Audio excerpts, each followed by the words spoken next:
비가 오늘도 밖에 비가 많이 오는데 또 예배에 참여하신 여러분을 사랑하고 축복하고 환영합니다. 옆 사람과도 인사하십시다. 수요일에 만나서 반갑습니다. 잘 오셨습니다.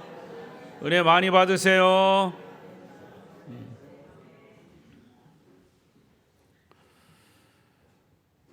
비대면 영상으로 예배하시는 분들 중에도 주의 은혜가 함께 하시기를 바랍니다.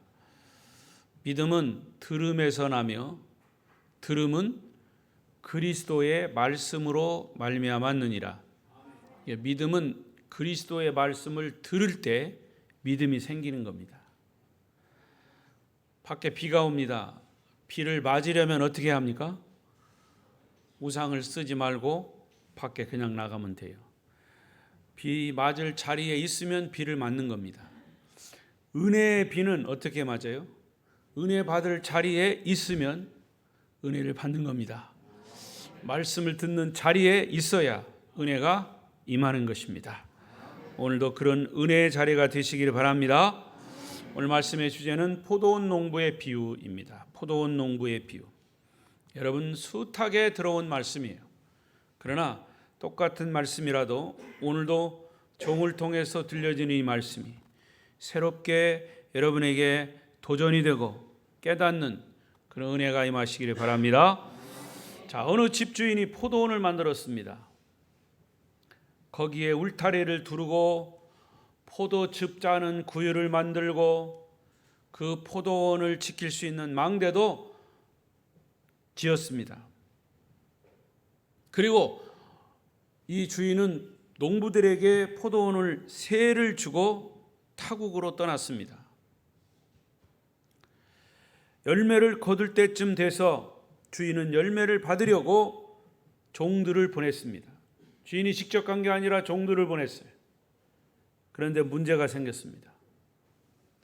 그 농부들은 주인이 보낸 종을 하나는 심히 때리고 하나는 죽이고 하나는 돌로 쳤습니다. 엄청난 일이 벌어진 겁니다. 주인은 이 어이없는 소식을 듣고 곰곰이 생각하다가 처음보다 더 많은 종들을 보냈습니다.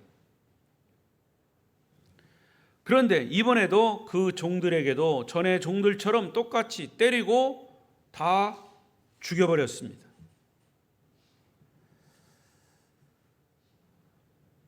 이유는 여기 나와 있지 않지만 그럼에도 불구하고 주인은 마지막으로 자기 상속자인 아들을 보내면서 생각했습니다.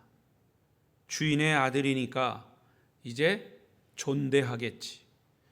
그렇게 때리고 죽이지는 않겠지라고 생각을 했습니다.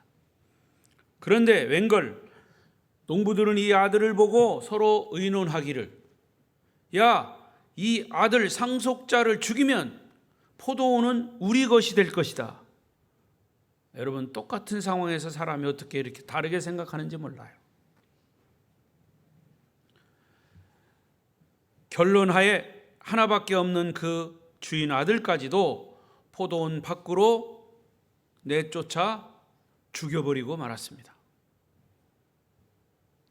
자, 주님은 이 비유를 누구에게 말씀하냐면 저 뒤에 보면 대제사장과 바리새인들에게 이 비유를 들어서 말씀하셨다 그랬어요.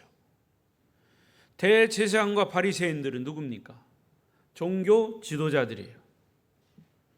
그런데 여러분이 복음서에서 보듯이 예수님이 3년 동안의 사역하실 때 예수님 곁을 끝까지 따라다닌 사람들이 두 부류예요. 하나는 예수님을 메시아로 믿고 따라다니는, 복음을 듣기 위해서 따라다닌 사람들이 있고, 아니면 또 하나의 부류는 끝까지 예수님을 반대하는 무리들, 그 중에 대제사장과 바리새인들, 사두개인들, 율법사들,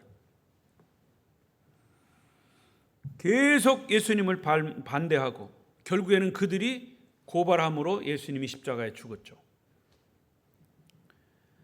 자, 그러면 예수님은 이 비유를 말씀하시고 대제사장과 바리새인들에게 다시 질문을 던집니다. 이 주인이 돌아왔을 때 이 농부들을 어떻게 하겠느냐?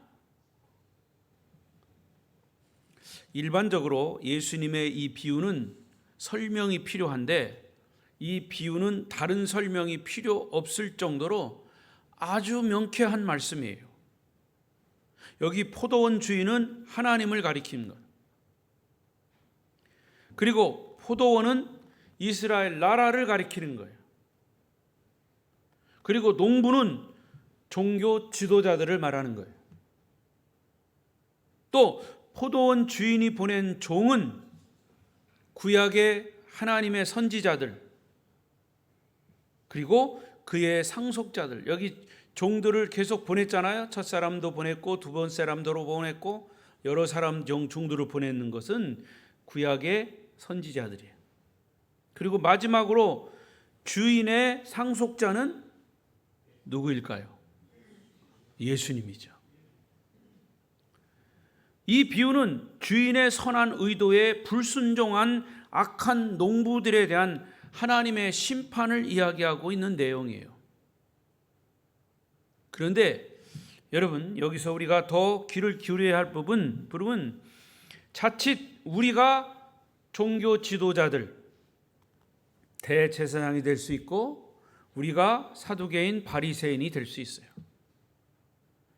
다시 말하면 신앙생활을 하되 형식적으로 하는 사람들, 성경도 알고 다 알아요. 교회도 알고 교회도 직분도 가지고 있고 다 알고 있지만 우리는 자칫 이 종교 지도자들처럼 주님이 하신 그 말씀을 믿지 않고 메시아로 받아들이지 않고 오히려 마음속에서 결정적인 순간에 반대하는 그런 사람일 수 있다라고 하는 것을 전제하에 이 말씀을 보십시오. 아, 종교 지도자 나쁜 사람이구만. 대제사장들, 바리새인들, 사두개인들, 이 사람들 그러면 안 되지. 이게 아니고 그들이 곧 내가 될 수 있다라고 하는 것. 하나님의 말씀은 지금 이 시간 곧 나에게 주시는 말씀. Here and now. 지금 여기서 나에게 주시는 말씀. 할렐루야. 그렇게 들으시기를 바랍니다. 자, 그러면 첫째로 포도원 주인에게 배우는 교훈입니다. 자, 포도원 주인 한번 생각해 봐요. 포도원 주인은 농부들을 기용했어요. 자기 밭에서 물론 세를 받았지만 그 농부들을 기용해서 그 포도원에서 농사를 짓도록, 그래서 세를 받도록 일자리를 허락했다고 말이에요. 이거는 포도원 주인의 배려입니다. 농부들을 사랑하는 마음이에요. 그리고 그들을 믿었어요. 33절을 보십시오. 시작. 다른 한 비유를 들으라. 한 집 주인이 포도원을 만들어 산 울타리로 두르고 거기에 즙자는 틀을 만들고 망대를 짓고 농부들에게 새로 주고 타국에 갔다. 포도원을 만들 뿐만 아니라 거기에 울타리를 쳐주고 포도즙 짤 수 있는 기구도 만들어주고 포도원을 잘 지킬 수 있는 망대까지 세워줬습니다. 물론 세를 받긴 했지만 농부들이 잘 먹고 잘 살 수 있는 여건을 만들어 준 겁니다. 얼마나 주인이 자상합니까? 여러분, 이것은 하나님이 우리 인간을 얼마나 사랑하고 신뢰하고 있는지, 하나님이 우리 인간을 사랑하신다는 사실을 그냥 보여주는 말씀이에요. 요한복음 3장 16절, 하나님이 세상을 이처럼 사랑하사 독생자를 주셨으니 이는 저를 믿는 자마다 멸망치 않고 영생을 얻게 하려 하심이라. 하나님이 인류를 사랑하셨다라고 하는 것. 예, 여기서 이 포도원 주인은 누구라고 그랬어요? 하나님 자신이라고 그랬어요. 하나님은 우리 인간을 그렇게 사랑하셔서 처음에 에덴 동산을 만들어 주셨고 거기에 충분히 먹고 살 수 있는 모든 것을 다 만들어 주셨어요. 이것이 하나님의 사랑이며 선물이고 배려이십니다. 항상 하나님은 사랑을 전제했어요. 하나님은 누구다? 사랑이시다. 하나님은 사랑의 전제예요. 근데 그 하나님의 전제를 우리는 잃어버리고 무슨 일을 할 때 먼저 하나님 원망하는 거예요. 그럼에도 불구하고 하나님이 여러분 사랑하십니다. 옆 사람 쳐다보십시오. 조는 사람 깨워요. 하나님은 당신을 사랑하십니다. 예. 이것이 하나님의 사랑이고 선물이고 배려예요. 그런데 어떤 사람들은 얘기합니다. 하나님이 인간에게 병 주고 약 주고 괴롭힌다고 억지 주장을 합니다. 인간을 괴롭힌 것은 사실은 인간 스스로 선택한 거예요. 하나님이 인간에게 죄를 준 것이 아니라 인간 스스로 불순종을 선택하고 나서 변명하고 있는 겁니다. 하나님이 능력이 있으시면 죄를 만들지 말고 선악과를 만들지 말고 왜 그 죄를 짓도록 해놓고 죄를 지은 인간에게 그렇게 심판을 하시고 저주를 하냐. 이것은 마치 그야말로 선악과를 따먹는 죄를 지었을 때 아담이 하나님께 당신이 준 여자가 먹으라고 해서 먹었다. 내가 죄를 진 것이 내 잘못이 아니라 하나님이 준 그 여자 때문에 내가 죄를 졌다. 이렇게 책임 전가시키는 것이 그게 죄인 겁니다. 여러분, 제일 비겁한 게요, 책임 전가입니다. 우리는 다 죄인이기 때문에 물론 어떤 죄에 가볍고 무거운 그런 가중은 있겠죠. 그러나 사실은 자꾸 다른 사람 잘못한 거 지적하지 말고요. 다른 사람 지적하기 전에 내 모습을 보라고 말이에요. 인간의 죄성은 자기가 죄를 짓고도 남 핑계대는 거예요. 그럼에도 불구하고 하나님은 저와 여러분을 사랑하시고 신뢰하신다는 것을 믿으시기 바랍니다. 또 두 번째, 주인에게 배우는 것은 주인의 인내를 배웁니다. 35절을 보십시오. 시작. 농부들이 종들을 잡아 하나는 짐이 때리고 하나는 죽이고 하나는 돌로 쳤거늘. 주인이 타국에서 농부들의 배은 망덕함, 주인을 배신했다는 소식을 듣습니다. 주인이 열매를 요구하는 건 당연한 거예요. 농부들이 열심히 일해서 이제 열심히 일한 것에 삭도 주고 열매를 거두었으면 그 열매는 주인의 것이죠.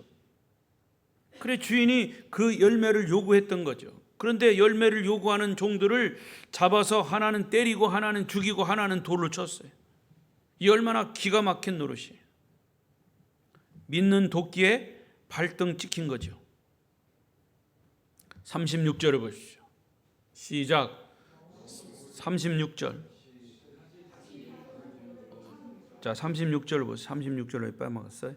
시작. 농부들이 36절. 다시 다른 종들을 처음보다 많이 보내니 그들에게도 그렇게 했다.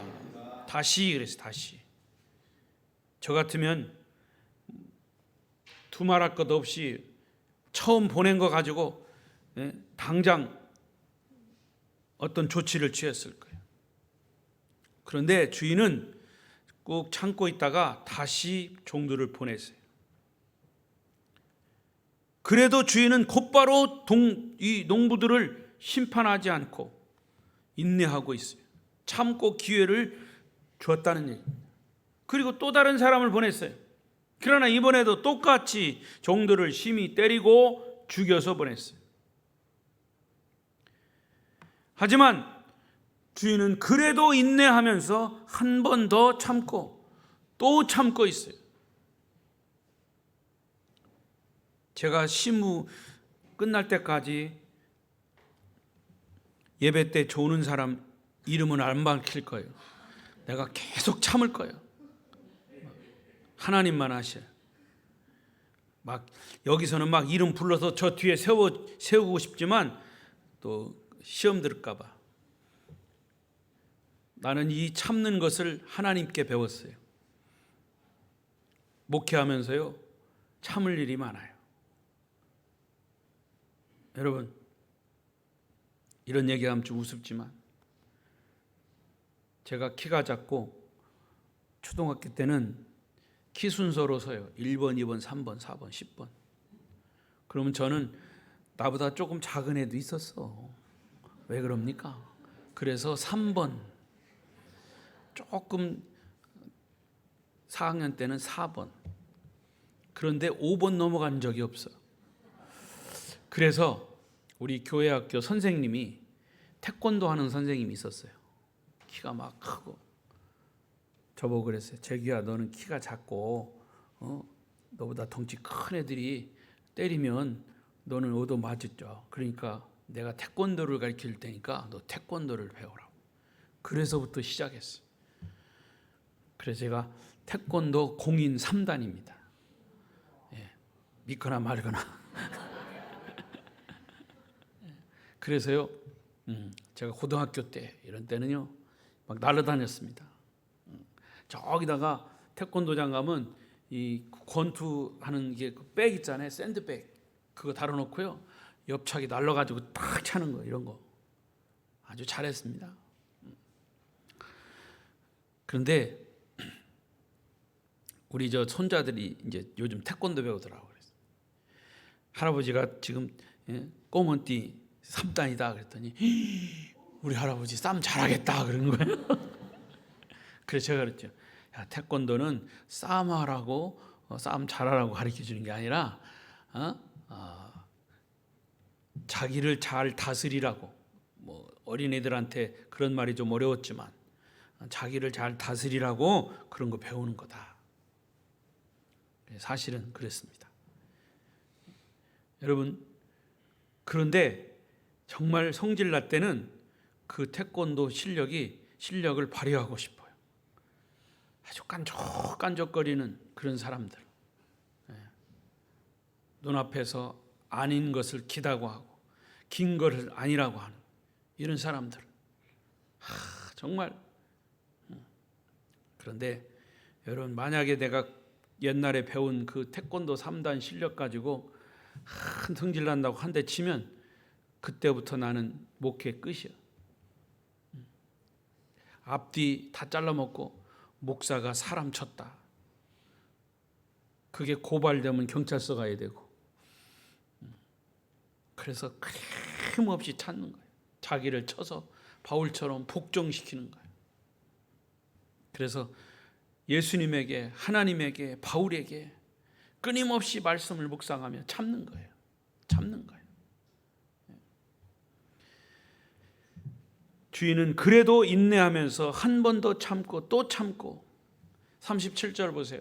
시작. 후에 자기 아들을 보내며 그들이 내 아들은 존대하리라 하였더니, 38절. 농부들이 그 아들을 보고 서로 말하되 이는 상속자니 자 죽이고 그의 유산을 차지하자. 결국 주인은 하나밖에 없는 자기 아들, 주인의 상속자예요. 제사를 이어받을 사람이에요. 그런데 농부들은 상속자를 보자마자 더 나쁜 생각을 한 거예요. 저 아들만 죽이면 이 포도는 우리가 될 것이다. 그래서 그 아들마저 죽입니다. 우리는 여기서 하나님의 참고 참으시는 인내를 봅니다. 얼마만큼 참으셨습니까? 당신의 아들 예수 그리스도를 십자가에 못 박기까지. 우리가 하나님께 돌아오기를 기다리시는 거예요. 농부들이 이제 잘못을 뉘우치고 돌아오기를 기다리는 거예요. 이것이 하나님의 참고 참으시는 사랑이심을 믿습니다.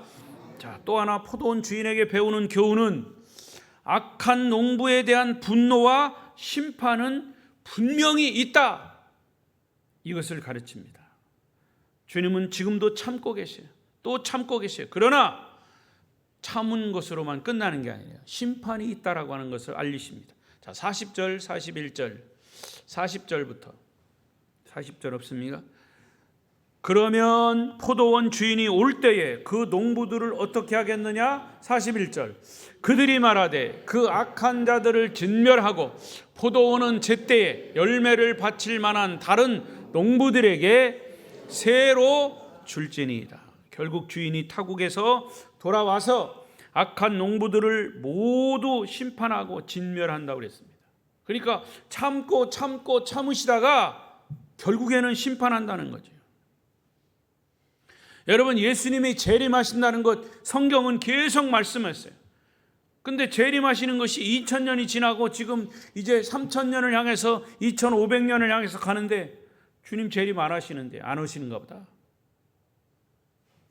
우리 앞에 신앙생활 했던 분들은 100년, 100년, 8, 90년 살다가 내가 살아있을 동안 안 오실 모양이다. 아마 포기한 사람들은 없지 않아 있을 거예요. 그러나 주님은 분명히 약속하신 것은 분명히 지키십니다. 분명히 재림하십니다.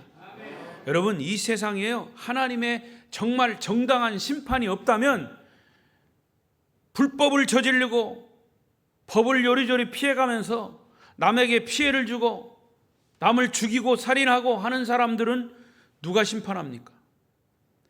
인간의 재판관들은 엉터리로 다 재판하고 죄인이 분명히 있음에도 죄 아니라고 다 풀어주고, 이 불공정한 이 사회를 누가 정당하게 심판합니까?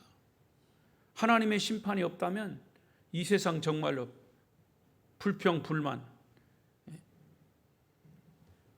여러분, 이 세상에 하나님의 최후의 심판이 없으면 정의도 없고 진리도 없고 선으로 악을 이기는 것도 믿음도 소망도 사랑도 무슨 의미가 있겠습니까?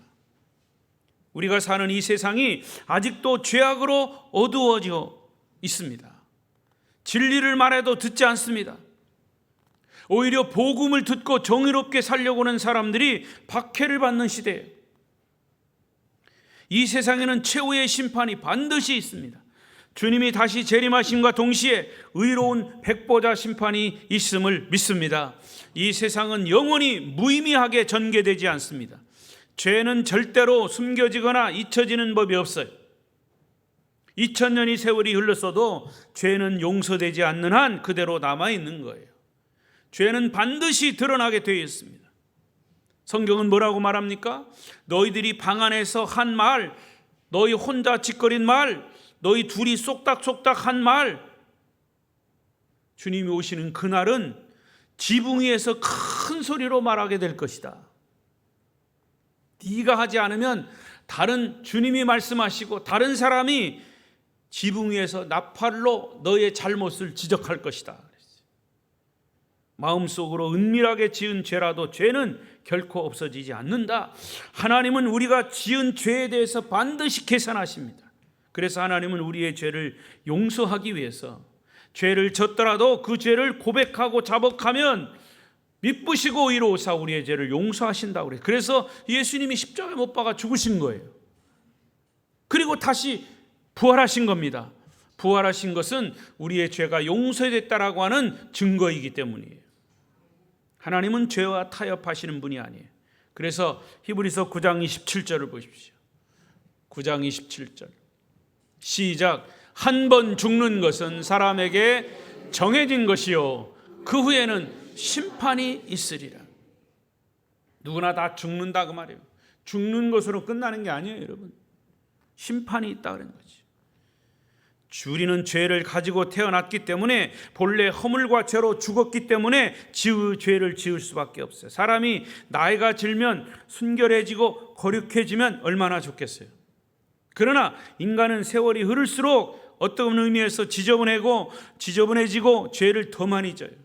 그것은 죄를 가지고 태어났기 때문에. 그대로 그냥 살다가 죽으면 지옥 형벌이에요. 아무리 이 세상에서 선하고 착하고 인간이 판단하기에 선하고 착하게 살았어도, 예수 없이 선하게 착하게 살았어도 멸망인 거예요. 그래서 예수님을 믿고 구원받는다는 그 소식이 우리에게는 복된 소식이 가스펠, 복음이에요. 굿뉴스. 예수님의 이름으로 회개한 죄는 십자가의 피로 용서되었기 때문에 다 지워지고 드러나지 않습니다. 그런 얘기가 복된 얘기 아닙니까? 여러분, 죄를 최후의 심판대까지 끌고 가지 마십시오. 아니면 죽기 전에 빨리 회개하고 예수 그리스도가 우리의 구세주인 것을 믿고 의지할 때 우리의 죄는 십자가의 보혈로 다 씻어지고 하나님의 거룩한 천국 백성이 될 줄로 믿습니다. 우리가 이런 말을 듣고 의식이 있을 때 이 문제를 확실하게 정리해야 됩니다. 크게 두 번째로, 주인의 모습에서 교훈을 얻었다면 이제는 농부들의 태도를 보십시오. 이 농부들은 순종하기보다는 불순종을 선택했어요. 은혜에 보답하기보다는 배은망덕한 태도를 취했어요. 주인이 있을 때는 잘했는데 주인이 없는 동안에 그들은 전혀 딴짓을 했습니다. 농부들의 마음속에는 선한 주인에 대한 불신, 반항심, 불복종의 태도가 있었던 거죠. 특별한 이유 없이 2번씩이나 종들을 죽이고 때리고 돌로 쳤었습니다. 아마 처음부터 이 농부들이 그렇게 악하지 않았습니다. 제사장들, 바리새인들, 종교 지도자들이 처음부터 하나님을 대적한 사람이 아니에요. 오히려 하나님을 믿던 사람이에요. 하나님에 대해서, 율법에 대해서 연구하는 사람들이에요. 그런데 겉과 속이 다른 거죠. 37절 9절에 보면 악은 악을 낳게 되는 거죠. 죄는 죄를 낳는 거죠. 처음부터 살인하려는 의도는 없었던 거예요. 가다 보니까 살인까지 가게 된 거예요. 욕심이 생긴 겁니다. 욕심은 뭐를 낳고? 죄를 낳고. 죄는 뭘 낳고? 사망을 낳고. 여러분, 욕심이 점점 커가면 결국에는 너도 죽고 나도 죽는 거예요. 자기가 원치 않는 돌이킬 수 없는 자리까지 가고 만 거예요. 여러분, 한 번 실수는 병가지상사라는 말이 있죠. 병가지상사. 예? 전쟁을 할 때 한 번 실수해서 질 수 있다는 거죠. 어떤 일에든 실수나 실패가 있을 수 있다는 말이에요. 한 번 실수했으면 그것을 교훈 삼아서 다시 하지 않고 돌아서면 되는 거예요. 그런데 마귀는 그것을 그냥 두지 않아요. 한 번의 실수는 2번의 실수로 연결시키고 2번의 실수는 결정적인 실수로 연결되고 마는 거예요. 사람들이 양심이 있으니까 한 번 실수한 거 가지고 아유 내가 잘못했습니다, 다시는 안 그러겠습니다 하고 돌아서면 되는 거예요. 근데 중간에 마귀는 그렇게 놔두지 않아요. 그래서 영적 싸움이 필요하고 영적으로 깨어있음이 필요한 겁니다. 죄는 어디서 끊어야 되느냐? 언제 끊어야 됩니까? 여기서 끊어야 됩니다. 여기서. 바로 여기서 끊어야 됩니다. 지금 끊어야 됩니다. 할렐루야. 늦추면 안 돼요. 늦추는 시간, 그 시간이 바로 마귀가 끼어드는 시간이에요. 신자들 중에 악한 농부들처럼 악의 노예가 돼서 끊임없이 괴로워하는 사람도 있어요. 순간적으로 악을 선택하고 괴로워하다가 성령의 도움을 받아 회개하기도 하지만 그러다가 또 사탄의 놀이개로 전락하는 사람도 있어요. 여러분, 예수 믿는 사람이 한번 사탄에 씌어가지고 그 모습을 보면 더 흉악합니다. 예수 믿는 사람들이 더하다고 그러잖아요. 한번 사탄에 씌우면요, 알 거는 다 알아. 성경도 알고 교회 이런 돌아가는 것도 다 알아. 그러니까 그 아는 거를 가지고 마귀가 싹 끼어들면 그걸 가지고 이제 대적하는 거예요. 교회도 대적하고 예수 믿는 사람 막 대적하고 무섭습니다. 어떤 경우에도 죄의 종노릇하거나 악의 놀이개가, 사탄의 놀이개가 되지 않도록, 유혹에 넘어가지 않도록 우리는 영적으로 깨어 있어야 합니다. 그래서 예수님도 베드로에게 깨어 있으라, 1시 동안도 기도할 수 없더냐, 깨어 있을 수 없더냐. 영적으로 깨어 있으면 어떤 유혹들은, 그런 유혹들은 너끈히 분별할 수 있고 물리칠 수 있음을 믿습니다. 여러분 모두는 십자가 군병임을 잊지 마시기 바랍니다. 자, 두 번째, 농부들은 회개하지 않으면 최후의 심판을 면하지 못한다는 사실이에요. 농부들이 회개해야 돼요. 주인 아들들 죽인 거, 종들 죽인 거 회개해야 돼요. 농부들을 회개할 기회가 있었어요. 그러나 마지막까지 회개하지 않았습니다. 제사장이나 바리새인들, 종교 지도자들 회개하지 않았어요. 여러분, 예수님을 십자가에 못 박고 골고다 언덕 그 상황에서 그때 땅이 갈라지고 막 천둥 번개가 치고 지진이 나고 그랬잖아요. 예수님이 십자가에서 운명하실 때 그때 한 제사장이 그랬습니다. 아, 과연 하나님의 아들이로다. 하나님의 아들이로다. 그 제사장은 회개한 겁니다. 할렐루야. 그런 사람도 있어요. 예수님을 고발했던 사람들, 종교 지도자들이 거의 다 성경에 보면 회개했다 소리 없습니다. 그러나 가끔 그렇게 예수님의 십자가상에서 한쪽 강도는 주님을 그 자리에서 영접하고 회개하고, 대제사장 어떤 사람도 회개한 그런. 그러니까 여러분, 죄를 짓고도 괜찮은 걸로 착각하면 안 돼요. 죄는 명백하게 기억됩니다. 여러분, 요즘 스마트폰이 있어가지고 나도 모르게 녹음이 되고, 전화 녹음이 되고, 영상으로도 촬영이 되고, CCTV가 있어가지고, 만약에 내가 무슨 잘못을 안 했는데도 그 사람에 대해서 이 인적 사항을 그 행동 반경을 알려면 CCTV 따라가면 금방 알아내요. 무섭습니다. 나의 말과 행동이 나도 모르는 사이에 하나님의 천사들을 동원해서 녹음이 되고 촬영된다고 생각해 보십시오. 졸음이 옵니까? 예배 시간에? 뒷머리가 바닥바닥 서야 돼요, 여러분. 내 말과 행동이 촬영된다고 생각해 보세요. 나도 모르게. 그리고 나중에 이제 하나님 앞에 가서 그 영상을 쫙 틀어본다고 생각해 보세요. 별로 얼굴빛이 별로 안 좋으시네, 다들. 그러나 그럼에도 불구하고 두렵지만, 우리가 두렵지 않은 것은, 그래도 감사한 것은 예수 그리스도의 십자가에 피가 있기 때문에 그 피로 우리의 죄는 씻겨지는 줄로 믿습니다. 얼마나 다행이에요.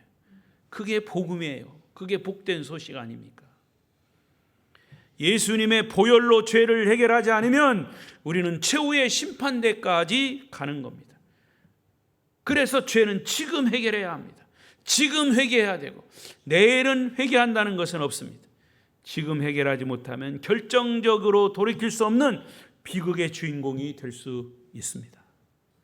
어떤 집사님이 자기 집 불신자를 전도하려고 몇 번씩 시도했습니다. 그러다가 기회가 없어서 다음에 하지 미뤘는데, 어느 날 그 이웃집 사람이, 내가 전도하려고 했던 그 사람이 교통사고로 죽었다는 소식을 들었어요. 그 소식을 듣고 하나님께 통곡하며 회개했다고 합니다. 왜? 다음에 하지 않고 전도하려고 생각났을 때 바로 했다면 그 이웃 사람이 주님을 영접하고 돌아갔을지도 모르기 때문에. 자, 오늘 본문 45절 46절 다시 한번 보겠습니다. 시작. 대제사장들과 바리새인들이 예수의 비유를 듣고 자기들을 가리켜 말씀하신 줄 알고 잡고자 하나 무리를 무서워하니 이는 그들이 예수를 선지자로 알미었더라. 대제사장들 바리새인들은 주님의 이 비유를 말씀 듣고 자기들에게 하는 말인 줄 알고 찔렸어요. 그러면 아이고, 우리한테 하는 거구나 저게 정말. 그리고 회개하고 돌아서야 함에도 불구하고 그런 복음을 들려주신 예수를 잡고자 했다. 죽이려고 했다는 거죠.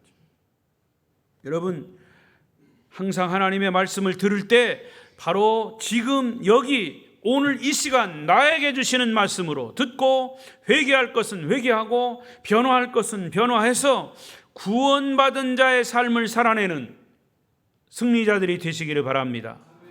이제 마지막 세 번째로, 예수님은 이 비유를 말씀하신 후에 아주 중요한 얘기를 했어요.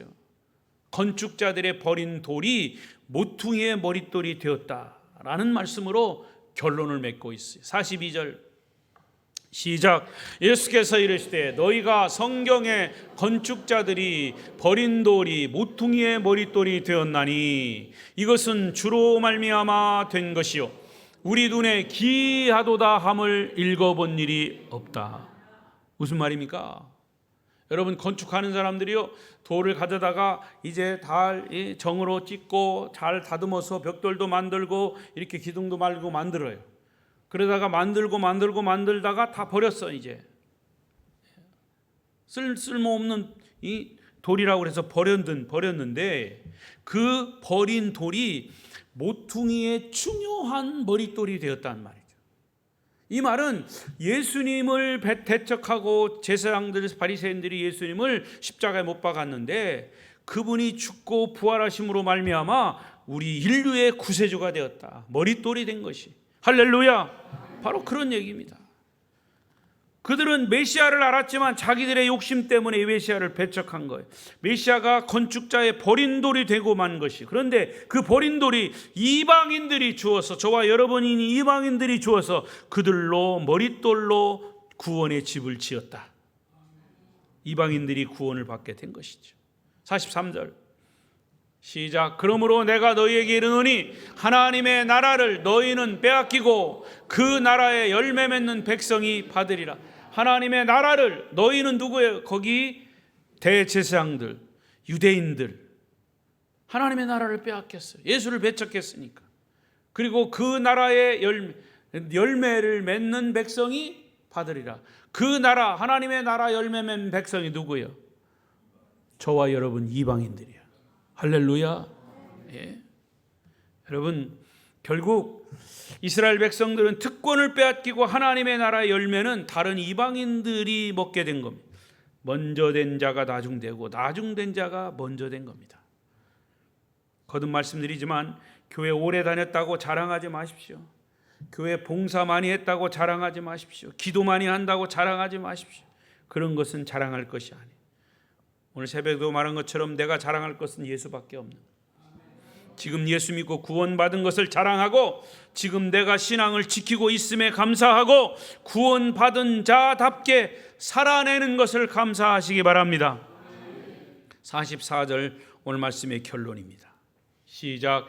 이 돌 위에 떨어지는 자는 깨지겠고 이 돌이 사람 위에 떨어지면 그를 가루로 만들어 흩으리라 하시니. 좀 어려운 말이죠. 우리의 산돌이신 예수 그리스도, 구원자이신 예수 그리스도를 거부하는 자는 자기의 머리 돌 위에 떨어뜨려서 부숴버리는 것과 똑같은 거예요. 예수를 거부하는 개인, 국가는 모두가 다 이 돌로 말미암아 부서져요. 가루가 되고 흩어져 버릴 것이. 예수님을 거부하는 사람은 예수님으로 말미암아 멸망을 당한다. 심판을 당한다. 저주를 받게 된다고 말해요. 여러분, 그래서 예수 믿고 구원받은 것에 감사하시기를 바랍니다. 따라서 주님을 믿지 않는 사람들 한 사람이라도 더 구원받기 위해서 기도하고 전도를 우리가 그치지 말아야 합니다. 다 때가 있어요. 사실은요. 때가 있어요. 아무리 전도하고 이렇게 해도 그렇게 뺀질거릴까? 예. 너나 가세요. 너나 천국 가세요. 나는 지옥 갈 거니까. 아주 노골적으로 그렇게 얘기해요. 여러분, 그런 사람들을 보면 어떤 마음이 드십니까? 징그럽게 뺀들거리네, 이런 마음 드십니까? 아니면 긍휼의 마음 드십니까? 그렇게 말씀하는 사람들은 사실은 불쌍한 거죠. 모르니까. 천국도 모르고 지옥도 모르니까. 자기가 버젓이 지옥 간대. 우리 보고 천국 가래. 지옥이 얼마나 무서운지. 제가 말씀드렸죠. 지옥이 얼마나 어떤 곳인지. 집에 가가지고 가스레인지 한번 탁 틀어놓고 파란 불에다가 손 한번 이렇게 얹어보라고 그래요. 지옥은 그거보다 더 무서운 곳인데. 그러면서 그렇게 얘기하고 그게 지옥이야? 그러면 미쳤다고 그럴 거예요. 우리 보고. 그렇죠. 우리는 예수에 미친 사람들이니까 지옥 안 가요. 천국 가야 돼요.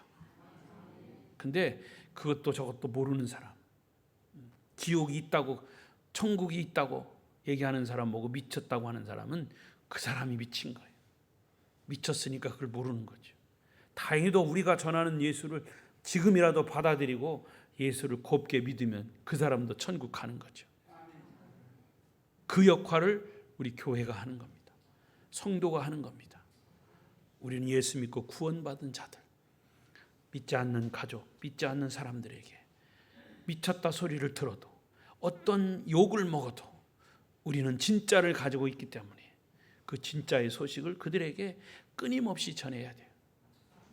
그래서 여러분, 하나님 앞에 가서 너 열매 맺었냐? 몇 사람이나 맺었냐? 그러면 최소한도 나는 한 사람이라도 맺었어요. 이 대답할 거리가 있어야지. 대답할 거리가. 또 그렇게 얘기할래요? 뭐 하나님, 나는 지금 나 살기도 그냥 전라도 말로 어떻게 해야 돼요? 나 혼자 살라고 막 얼마나 그냥 용을 썼는지 모른다고. 그렇게 변명할래요? 최소한도 한 명은 있어야 돼요. 2명, 10명. 아름다운 교회가 복음 전파의 사명 다하시기를 바랍니다. 기도하십시다. 통성으로 기도하겠습니다.